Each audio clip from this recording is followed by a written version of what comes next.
সুপ্রিয় দর্শক শ্রোতা, আসসালামু আলাইকুম। দেশ এবং দেশের বাইরে থেকে যে যেখান থেকে দেখছেন সবাইকে শুভেচ্ছা জানিয়ে শুরু করছি। সুপ্রিয় দর্শক শ্রোতা, আজকে গরুগুলোর বর্তমান অবস্থা সম্পর্কে আপনাদের একটু জানানোর চেষ্টা করছি।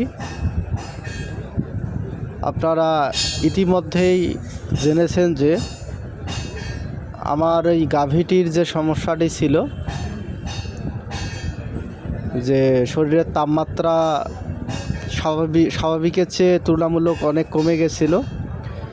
তো এখন আলহামদুলিল্লাহ আপনাদের সকলের দোয়ায় গরুটি এখন পরিপূর্ণভাবে সুস্থ এবং তার যে রুচি ছিল না, রুচিও ফিরে এসেছে, গরুটি খাচ্ছে।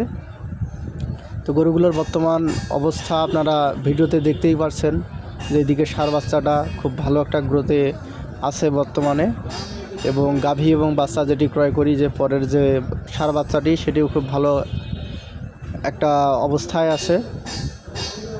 আপনারা সকলেই দোয়া রাখবেন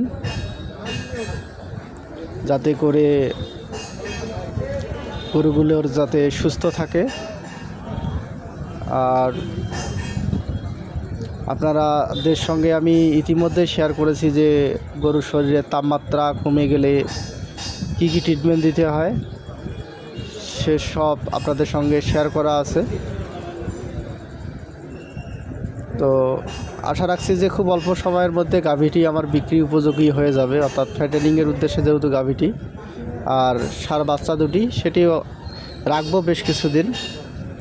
তো সুপ্রিয় দর্শক শ্রোতা, আজ এ পর্যন্তই। আপনারা সকলে ভালো থাকবেন। আল্লাহ হাফেজ।